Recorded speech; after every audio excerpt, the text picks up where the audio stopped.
안녕하세요.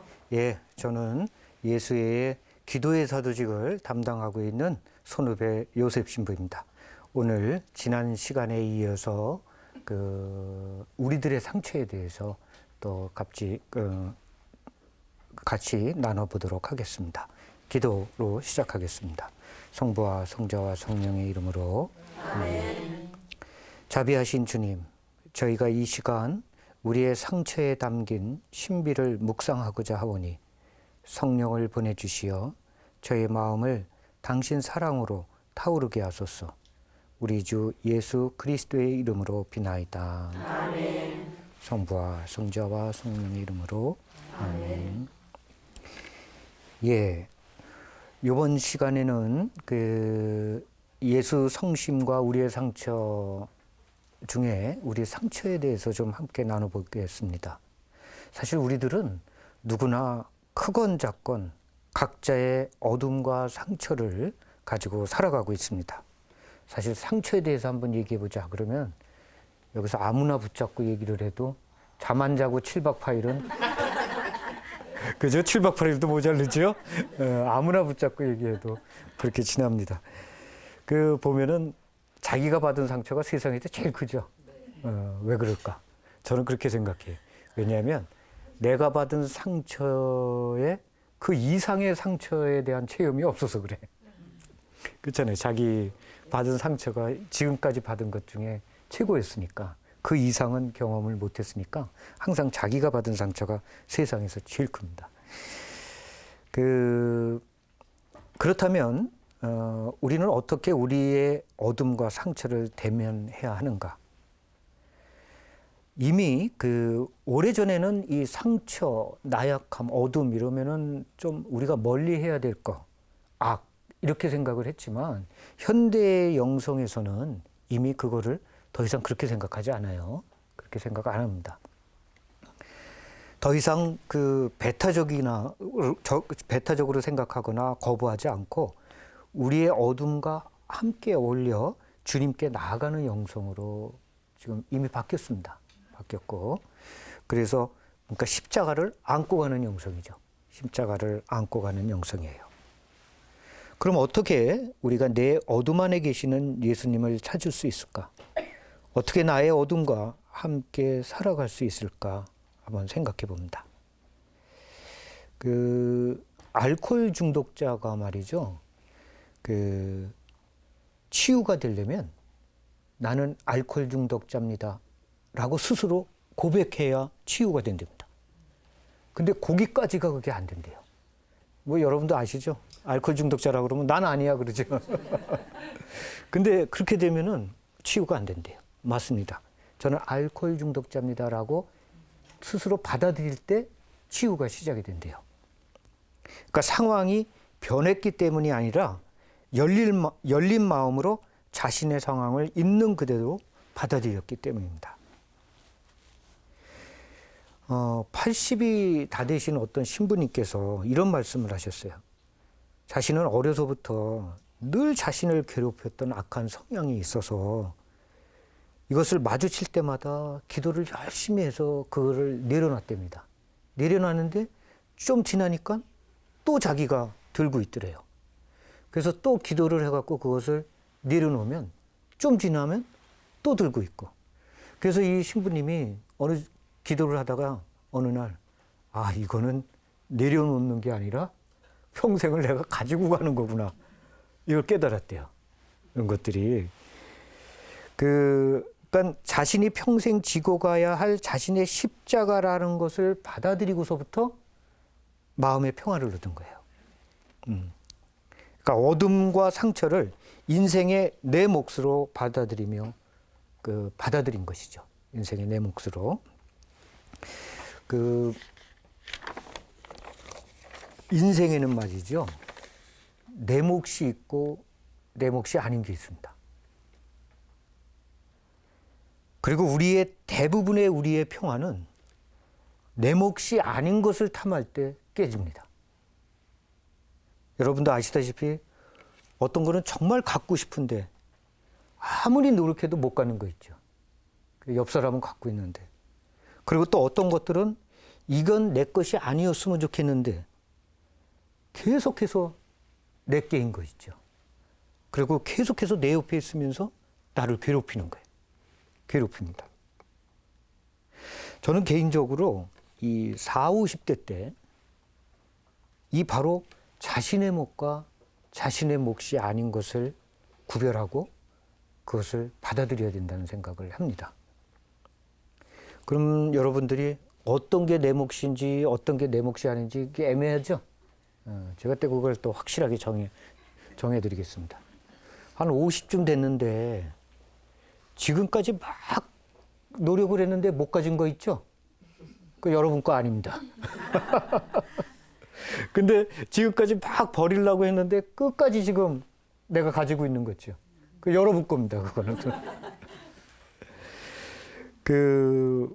사실 우리가 어렸을 때는 좀 환상들이 있죠. 인생에 대해서.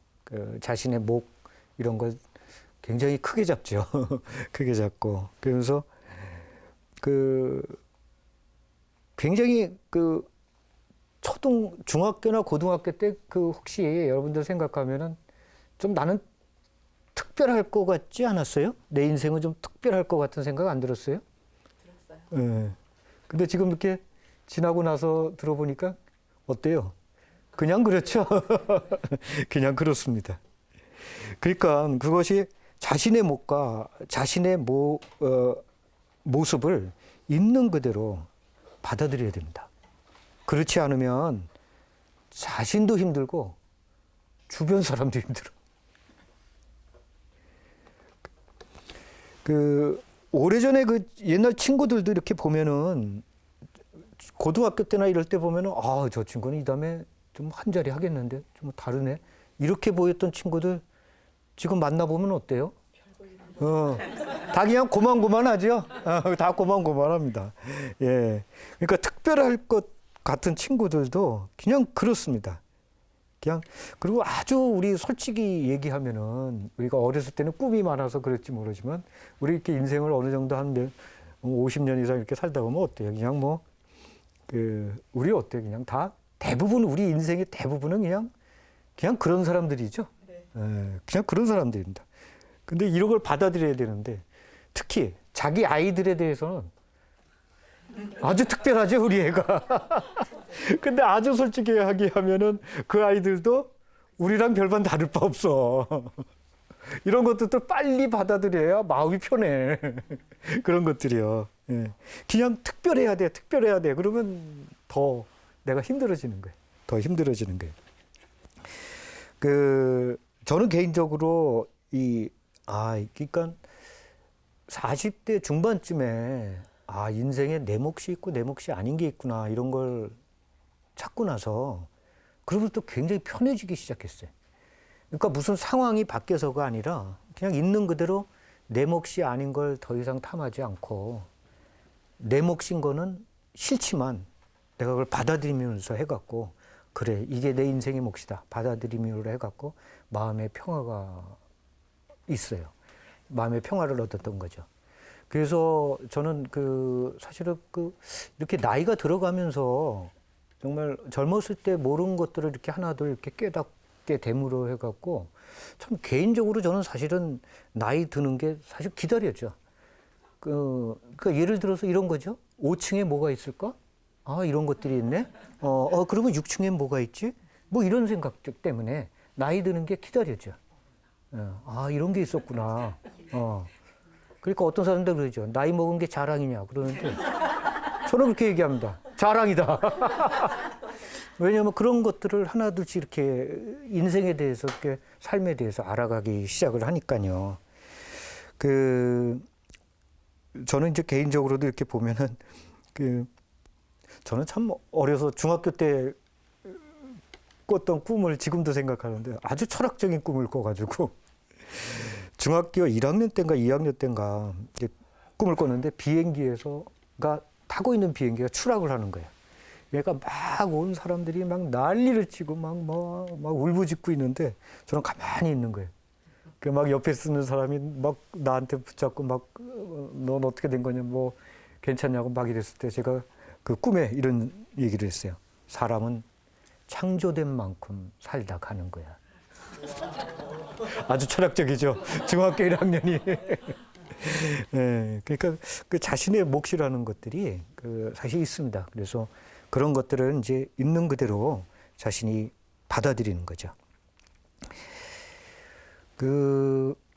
내게 주어진 것들, 이것은 어떻게 보면 내 성격일 수도 있고 내 자라온 환경일 수도 있고 어떤 내게 주어지는 환경일 수도 있는데, 이제는 그것이 변하기보다는 그저 내가 끝까지 함께 가져가야 할 바로 내 인생의 몫이 아닌가 생각해 봅니다. 그러니까 바로 내 삶의 한 부분으로 받아들이는 거예요. 받아들이는 거예요. 이 이야기 들으셨는지 모르겠지만 왜 그런 얘기들을 하잖아요. 네모의 원을 그리는데 두 가지 방법이 있다. 네모 안에다 그릴 수도 있고 네모 바깥에다 그릴 수도 있다. 이런 얘기들을 하는데, 네모 안에다 원을 그리면 어때요? 막 옆을 깎아야 되는 아픔이 있죠. 옆을 막 깎아가지고 그걸 원을 만들어야 돼요. 근데 네모 밖에다가 원을 그리면 이 모든 것들을 이렇게 다 포옹을 하는 거죠. 포옹을 하는 거죠. 저는 오래전에 수도 생활을 시작할 때 이 덕을 닦는다는 것은, 상류의 돌들은 왜 이렇게 삐쭉삐쭉 이렇게 모가져 있잖아요. 그 삐쭉삐쭉한 그 모가진 돌을 갈고 닦아가지고 하류에 둥글둥글한 조약돌을 만드는 게 덕을 닦는 거라고 생각을 했어요. 하지만 저는 이제 그 말에 동의하지 않습니다. 덕을 닦는다는 것은 상류에 있는 그 삐쭉삐쭉한 내 원래의 그 모양을 가지고 원을 크게 그리는 겁니다. 원을 크게 그리는 겁니다. 사실 원판은 잘 안 변해요. 여러분 얘기 들으셨죠? 원판 불변의 법칙이라고. 그러니까 자기 그 꼴을 가지고 원을 크게 그리는 게 덕을 쌓는 거지, 그걸 갈고 닦아가지고 조약돌 만드는 것, 그건 저는 아니라고 생각해요. 제가 수도 생활을 20년 넘게 하면서 깨달은 겁니다. 덕을 닦는다는 건 그런 것이구나, 그런 생각을 합니다. 그래서 덕을 닦는다는 것은, 수덕을 한다는 것은 자신의 나약함과 상처를 없애는 것이 아니라 자신의 모습을 받아들이고 그 모습과 더불어 살아가는 것입니다. 이것이 바로 원을 크게 그리는 것입니다. 이것은 그러니까 사람들과의 관계에서도 그렇죠. 관계에서도 서로 원을 크게 그려야 됩니다. 크게 원을 그려야 됩니다. 어둠과 상처는 극복하는 것이 아니라 마테오복음 13장 24절에서 30절 가라지의 비유처럼 마지막까지 함께 가는 겁니다. 함께 가는 겁니다. 예수님께서 중풍병자를 고쳐주시고 마르코복음 2장 9절, 마테오복음 9장 6절, 루카복음 5장 24절에 똑같이 예수님께서 하신 말씀이 있어요. 중풍병자에게 고쳐주시고 나서 내 들것을 들고 가라. 그 들것이라는 건 정말 자신의 그 아픔을 상징하는 거잖아요.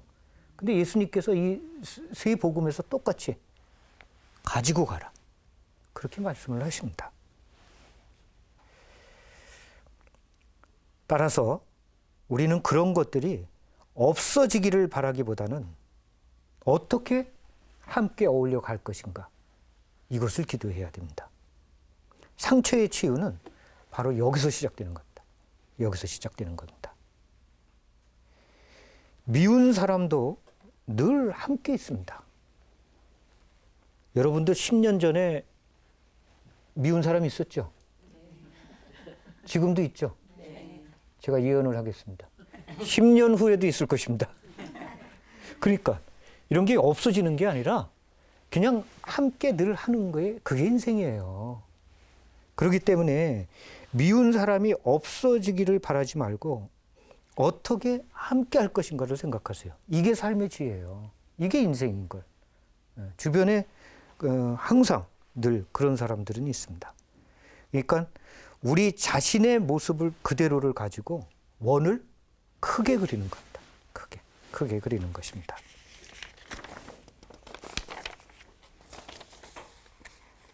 아무런 상처 없이 살아간다는 아주 비현실적인 생각을 버리십시오. 인생은 당연히 고해입니다. 본향을 떠나 있기 때문에 고해가 아닐 수가 없습니다. 저는 개인적으로 그런 생각을 해요. 지금 우리는 말이죠. 설악산으로 지금 캠핑 나온 사람들이야. 그래서 앞에 텐트 앞을 아무리 화려하게 장식해도 좀 있으면 텐트 걷어서 집으로 가야 되는 사람들이에요. 인생은 고해다. 당연히 고해지. 설악산에 캠핑 나왔는데 어떻게 집처럼 편해요. 물도 없지, 전기도 없지. 당연히 고해인 거예요. 집처럼 편할 수가 없는 거죠. 그러니까 우리가 우리의 인생 자체가 바로 광야의 체험입니다. 광야의 체험입니다. 약속의 땅, 가나안 땅에 갈 때까지 우리는 상처 속에 살아갈 것입니다. 상처 속에. 오래전에 여러분들 그 TV 프로그램 중에 나는 가수다라는 프로그램 기억나시죠? 정말 가창력 있는 가수들이 모여서 노래를 불렀습니다. 그래서 노래를 부르고 일반 평가단이 순위를 매겨가지고 그래갖고 한 명을 탈락을 시키는 프로그램이었어요. 근데 뭐 여러분도 잘 아시겠지만 뭐 출연하는 가수들이 워낙 이미 실력이 검증된 가수들이기 때문에 순위 자체는 사실 큰 의미는 없었죠. 그래서 굉장히 모두 노래를 잘 부르는 가수들이었습니다. 그때 기억나실지 모르지만 임재범 씨가 여러분이라는 노래를 불렀어요. 근데 정말 많은 사람들한테 감동을 줬어요. 그 여러분이라는 노래는 잘 아시겠지만 오래전 노래죠.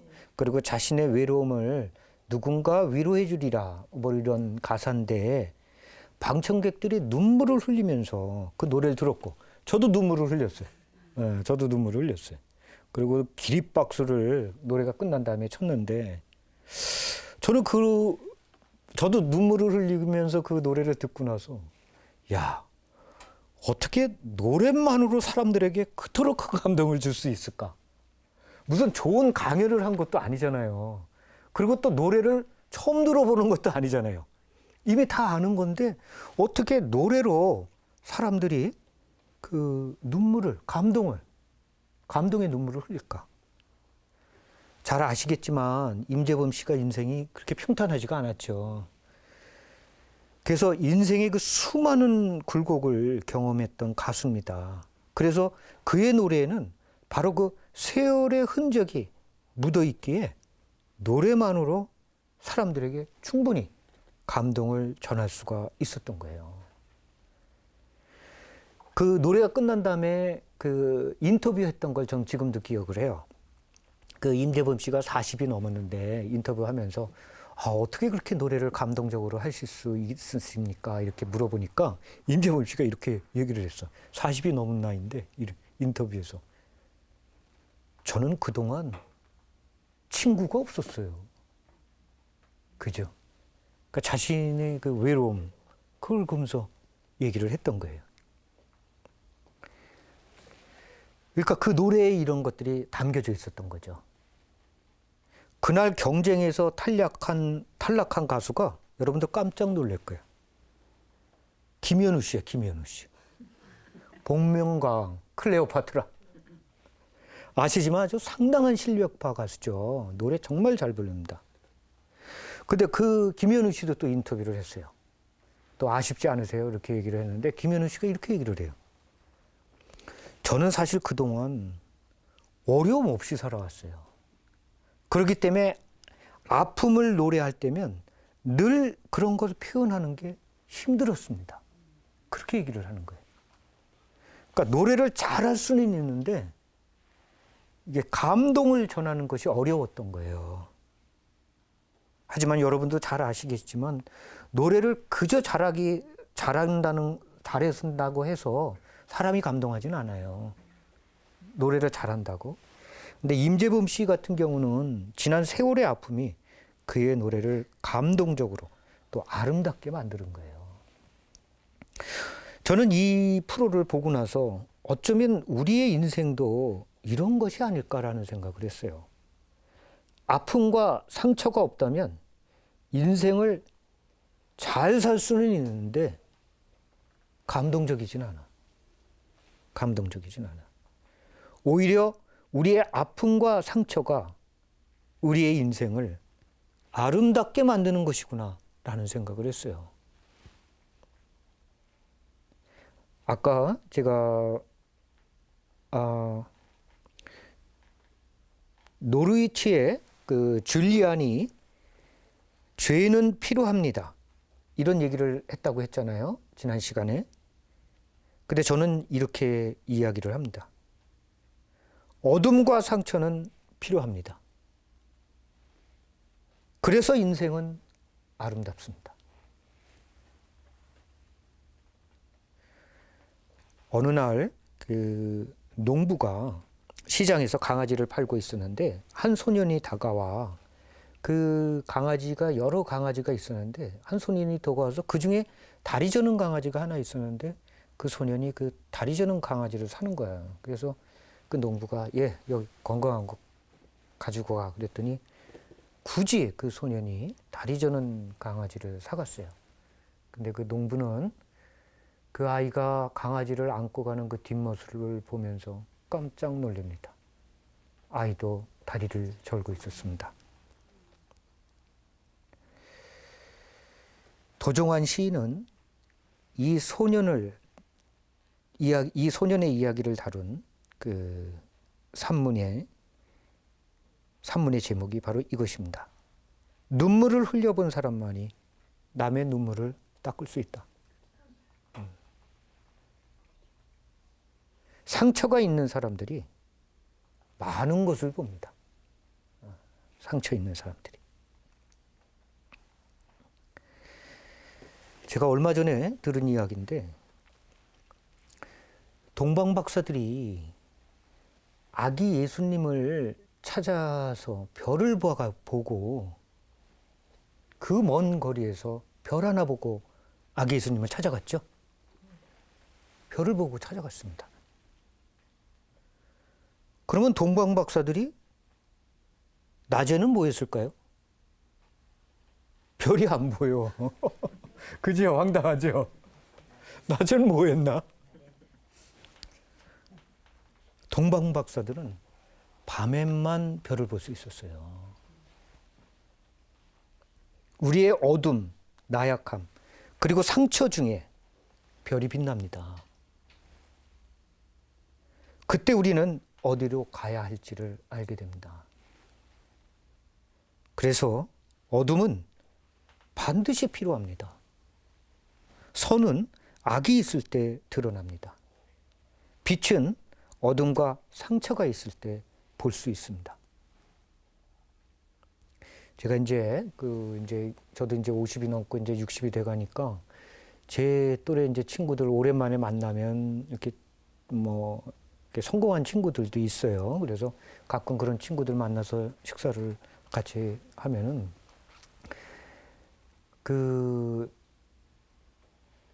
저는 개인적으로 이런 생각이 들어. 그 친구들 보면서 호화 여객선에 있는 친구들 같아. 그래서 호화 여객선에서 호화 유람선에 있는 친구들 같은데 호화 유람선에 있으면서 배에서 잘 지내고 있어. 잘은 지내. 근데 그 유람선에 나침판이 없어. 그러니까 그 유람선이 어디로 가야 되는지 모르는 사람들 같아. 그러니까 유람선에서 자기들은 잘 지내. 그러니까 잘 지내. 근데 나침판이 없는 거야.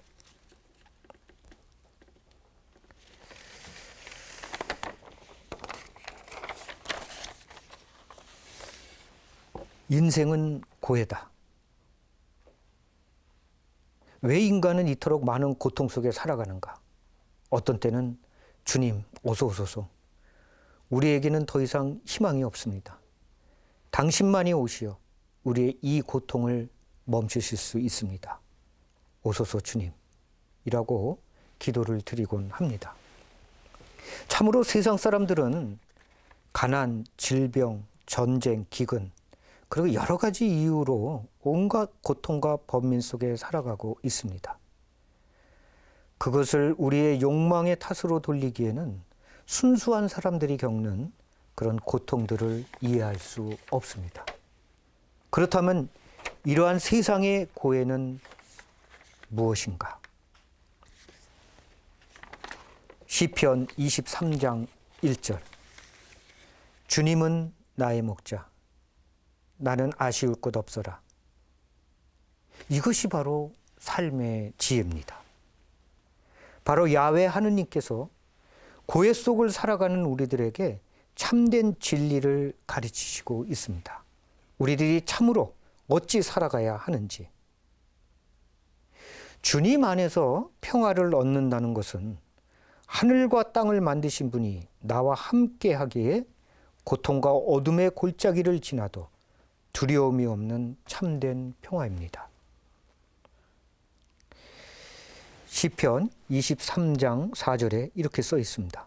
제가 비록 어둠의 골짜기를 간다 하여도 재앙을 두려워하지 않으리니 당신께서 저와 함께 계시기 때문입니다. 그것은 마치 마르코복음 4장 35절에서 41절 풍랑 속에서 제자들이 평화를 찾은 것과 같은 것입니다. 예수님께 막 우리가 죽게 됐습니다. 살려주십시오. 라고 이야기를 하죠.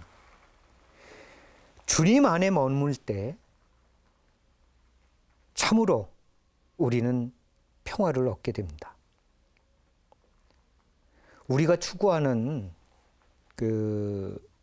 평화는 세상 일이 잘 돼가지고 아무런 불편함이 없는 그런 외적 평화가 아니라 그분과 함께하며 갖게 되는 내적 평화입니다. 내적 평화.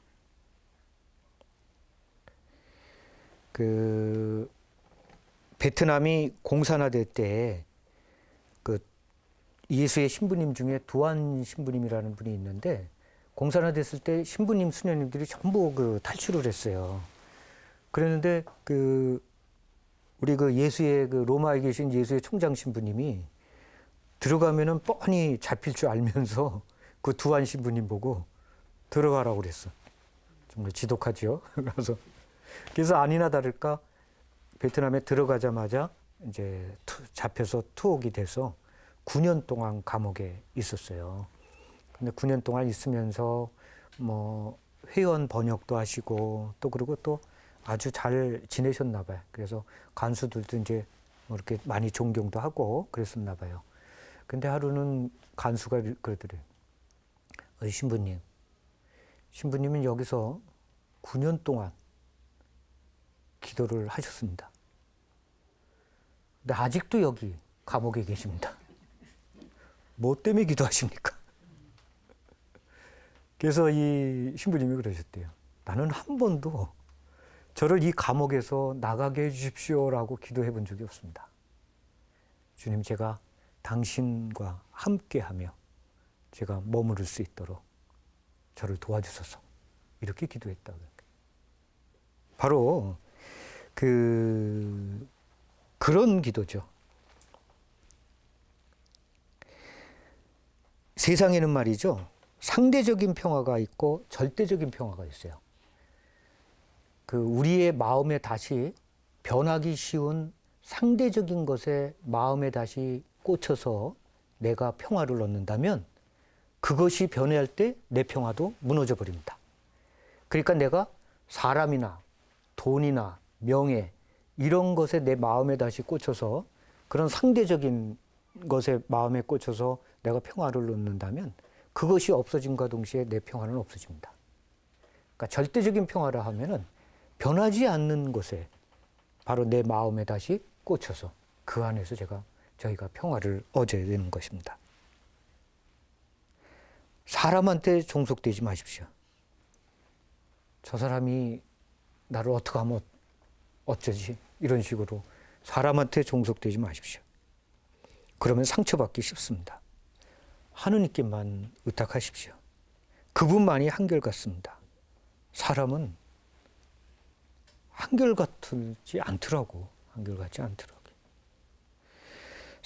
사람한테 의존해갖고 평화와 안위를 얻는다는 것이 얼마나 어리석은 일입니까? 얼마나 어리석은 일입니까? 만일 우리가 주님 안에서 평화를 찾지 않는다면 세상은 그저 고해일 뿐입니다. 하느님은 세상의 고해를 말씀하시는 것이 아니라 야훼께 몸을 피하는 삶의 지혜를 말하고 싶으신 것입니다. 이것이 바로 우리 신앙에서 아주 중요한 것입니다. 우리가 그 어떤 경우든 그 어떤 고통 속에서도 그분을 신뢰하는 바로 그 아브라함과 같은 그 믿음, 바로 그것입니다. 바로 하느님께서 말씀하시는 것은 그 고해 세상의 고통 속에서 말씀하시고자 하는 것은 바로 이것입니다. 야훼께 몸을 피하는 삶의 지혜. 그러기에 십자가 위에 예수님의 고통은 예수님은 고통이 아니라 바로 당신의 사랑과 영광을 말씀하고 계시는 거예요. 하늘을 바라보십시오. 그곳에 답이 있습니다. 고통만 바라보면 아프기만 합니다. 아프기만 합니다. 고통 중에 있을 때 예수님과 함께하고 함께하지 않고는 바로 엄청난 차이가 있습니다. 바로 그러니까 기도하고 기도를 하지 않는다면 그거는 그냥 고통일 뿐입니다. 아무런 의미 없는 세상의 고통입니다. 주님과 함께할 때는 기쁠 수 있지만 그렇지 않을 경우는 그저 절망과 좌절일 뿐입니다.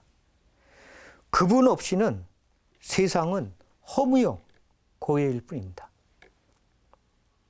그래서 제가 지난 시간에 고통 중에서도 제가 마음의 평화를 얻을 수 있었던 것이 바로 기도하면서 하늘을 바라보았기 때문이죠. 하늘을 바라보았기 때문입니다.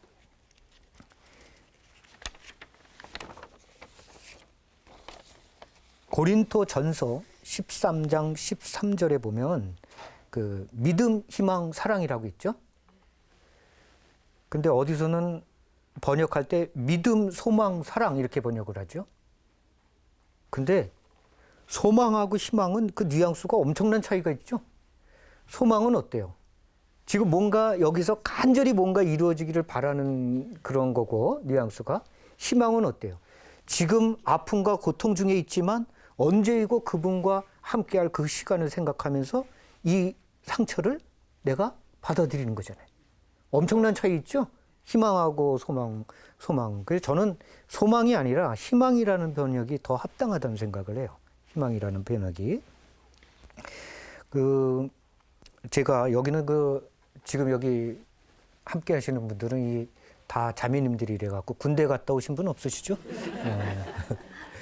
그리고 요즘 군대는 그러지 않지만 제 나이 또래 이제 계신 분들은 이제 그런 얘기를 많이 알고 계시는데 이 오래전에는 보면은 이 빰빠라라는 게 있어요. 한겨울에 눈 내리는 그 연병장, 그 운동장이거든요. 연병장에 전부 군인들이 그 아래 속옷만 입고 위는 다 벗고 그리고 집합을 해가지고 그래가지고 왼쪽으로 눈속을 갖다가 왼쪽으로 오른쪽으로 막 굴르는 거예요. 눈속을 막 굴르는 거예요. 이제 그런 걸 이제 빰빠라라고 하는데 제가 제대 전날 이 중대장이 이제 저희 빰빠라 집합을 시켰어요. 그래가지고 한 40-50명 되는 그 중대원들이 그 연병장에 전부 아래 반바지 아래 속옷만 입고 그리고 전부 그냥 다 이제 벗은 채로 가서 눈속을 막 뒹굴었던 거예요. 그랬는데 그래서 저는 뭐 이렇게 뒹굴었는데 옆에 있는 친구가 나한테 이러는 거야. 내일 제대하니까 재밌지? 근데 진짜 농담 아니라 재밌었어. 진짜요. 내일 제대하니까 내가 언제 또 이렇게 굴러보겠어요. 이거는 그러니까 고통이 아니라 제게는 추억인 거예요. 추억. 내일 제대한다는 확신이 있으니까 저는 그게 추억이었고 옆에 있는 친구는 그것이 고통이었던 거예요. 바로 그런 거예요. 우리가 이 세상을 떠나서 그분과 영원한 삶을 함께 한다라는 확신을 갖고 있다면, 그런 믿음을 갖고 있다면 지금의 아픔과 상처가 고통이 아니라 추억이 되는 거예요. 추억이 돼. 그러니까 내가 제대한다라는 확신이 있으면, 그러니까 바로 그런 믿음이 필요한 거예요. 그리고 사실 우리 다 지나가는 사람들 아니에요? 여기 계속 머물 사람 있으세요? 우리는 다 지나가는 사람이고 다 제대할 사람들이야. 그분 곁으로 갈 사람이고. 그러니까 그런 믿음이 확신이 있다면 저는 진짜로 그때 고통스럽지 않았어. 그 차가운 그 눈속을 뒹구는데도 재밌었어. 바로 그런 것입니다. 우리는 소망하는 사람들이 아니라 희망하는 사람들입니다. 소망하는 사람은 상처를 거부하지만 희망하는 사람들은 상처를 받아들입니다. 다르죠? 그러니까는 이 희망하고 소망이 차이가 많습니다. 부활이 있기에 순환을 기꺼이 받아들입니다. 부활하신 예수님은 그 증거로 뭘 보여주세요? 당신의 상처를 보여주십니다. 우리의 상처가 곧 부활의 상징입니다. 죽지 않으면 부활이 없습니다. 부활의 기쁨은 죽은 자들만의 것입니다. 우리가 상처를 받아들이고 그것을 승화시킬 때 우리는 부활 체험을 하게 됩니다. 고통의 승화가 곧 부활인 것입니다. 실망과 좌절을 희망과 기쁨으로 승화하는 것입니다. 우리의 생명은 단순히 살아있는 생명이 아니라 죽음을 거친 부활한 생명이기 때문입니다. 따라서 우리는 상처를 기쁨으로 승화시키는 사람들입니다. 우리는 십자가의 죽음을 사는 사람들이 아니라 부활하신 그리스도의 삶을 사는 사람들이기 때문입니다.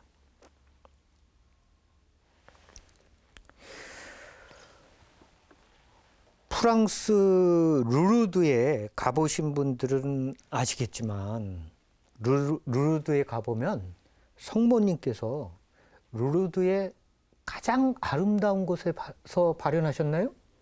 아니죠. 가장 지저분한 곳에서 쓰레기 치우고 돼지 키우는 루르드의 가장 지저분한 곳에서 성모님이 발현을 하셨어요. 잘 아시겠지만 예수님 역시 세상에 탄생하셨을 때 무슨 금수저 들고 화려한 왕궁에서 태어나셨나요? 그거 아니잖아요. 바로 얼마 전까지 말들이 밥을 먹던 그 진짜 더러운 구유에서 태어나셨어요. 아주 천한 곳을 택하셔서 태어나셨던 거예요. 탄생을 하신 거죠. 당시에 이 십자가형은 말이죠. 천민들이 당하는 형이래요. 그래서 천민들은 죽을 때도 고통스럽게 죽으라고 십자가형을 한 거예요.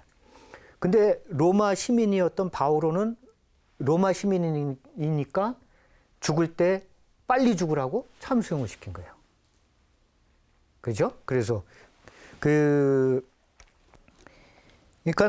이 신분이 낮은 사람들은 오래 고통을 느끼도록 십자가형을 취했던 거죠. 예수님의 경우 워낙 피를 많이 흘리시고 많이 맞으셔서 몇 시간 만에 돌아가셨지만 기록에 의하면 2주일 동안 십자가 위에 매달려 있었던 사람이 있대요. 그러니까 예수님은 이처럼 천하고 낮은 곳에서 탄생하시고 돌아가실 때도 가장 천한 방법으로 돌아가신 거예요. 따라서 우리들의 화려함, 성공, 강함이 아니라 우리들의 실패, 좌절, 상처, 그리고 어둠과 나약함이 바로 성모님이 발현하시고 예수님이 탄생하시고 죽으시고 부활하시는 것이에요. 바로. 사실 저도 그동안 저의 실패, 상처, 그리고 낯섦과 불편함과 주님이 함께 불편함에 주님이 함께 하셨지, 생각해 보니까 결코 나의 성공과 화려함은 아니었던 것 같아. 왜? 오히려 그때는 내가 주님이 별로 필요하지 않았어요. 내가 성공했다, 화려하니까. 그래서 바오로 사도는 하느님의 권능은 나의 나약함에서 온전히 드러나며, 바로 나약함이 바오로 사도에게는 자랑이었던 거예요. 바오로의 가시를 통해서 하느님의 영광이 드러나는 것이에요. 바오로의 가시가 바로 우리의 상처입니다. 화려함과 성공이 아니라 우리의 실패와 좌절, 그리고 어둠과 상처 속에, 상처가 바로 성모님께서 발현하시는 것이고, 또 예수님께서 태어나시고 죽으시고 부활하신 것이라는 것, 이것이 바로 곧 삶의 진리입니다. 삶의 진리입니다. 화려함과 성공을 지향하는 세상의 가치와는 정반대입니다. 우리는 실패와 좌절, 상처, 어둠을 소중하게 생각하고 그곳에 의미와 가치를 두는 사람들입니다. 세상 사람들은 바오로의 가시를 없애달라고 하지만 우리는 바오로의 가시를 품고 가는 사람들입니다. 이것이 바로 나약함의 영성입니다. 나약함의 영성입니다. 상처는 우리가 예수님을 만나는 곳입니다. 어둠과 상처는 반드시 우리 삶에 있어야 합니다. 그것은 바오로의 가시이며 그 바오로의 가시를 통해 하느님의 영광이 드러나는 것입니다. 그래서 고린도 후서 12장 1절에서 10절, 바오로는 그 환시와 또 계시를 받으면서 이런 이야기를 했습니다.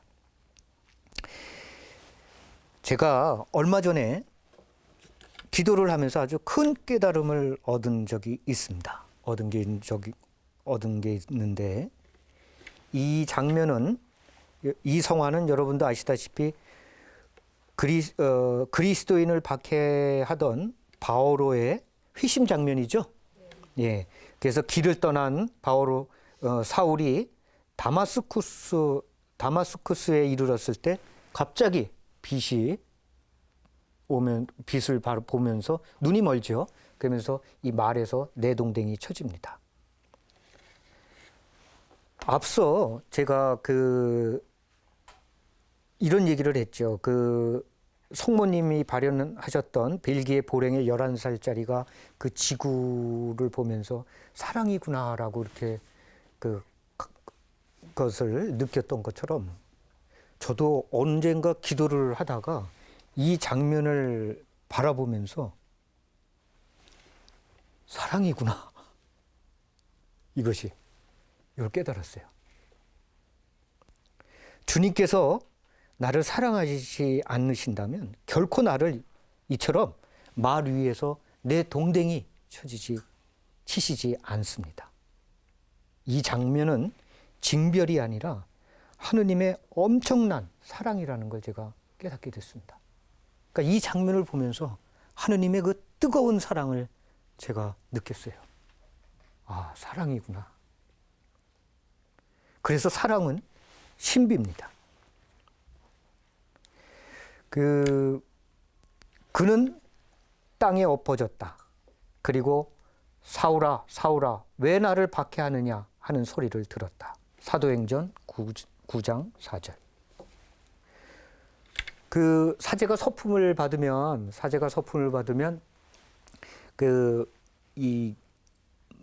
성경에 아주 아름다운 구절들을 하나씩 선택을 하죠. 저는 근데 이상하게 사울아, 사울아, 왜 나를 박해하느냐, 이게 계속 마음에 와닿는 거예요. 그래서 제 성품 상본에 넣은 구절이 저 구절입니다. 사울아, 사울아, 왜 나를 박해하느냐.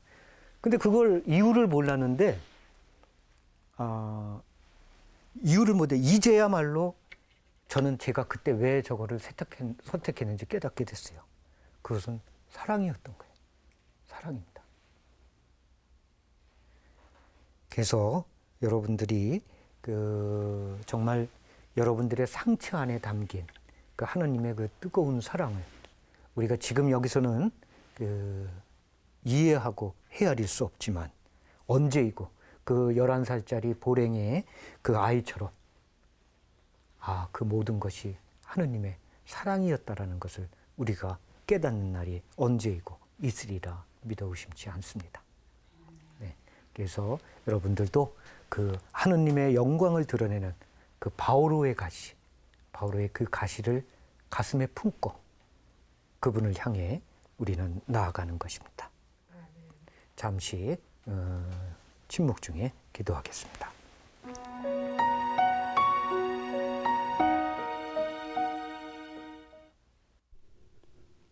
좋으신 아버지 하느님, 감사와 찬미 영광 드립니다.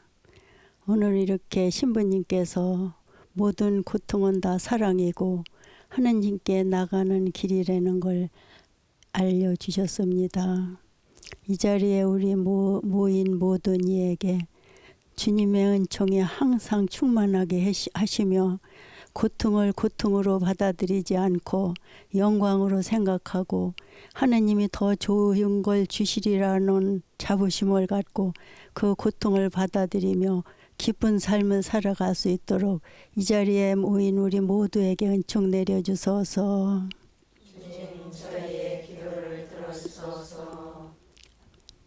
주님, 저희가 드리는 이 마음의 기도 우리 주 예수 그리스도를 통하여 비나이다. 아멘. 주님께서 여러분과 함께 또한 사제와 함께 전능하신 천주 성부와 성자와 성령께서는 여기 있는 모든 이에게 강복하소서. 아멘. 주님을 찬미합시다. 하느님 감사합니다. 성부와 성자와 성령의 이름으로 아멘.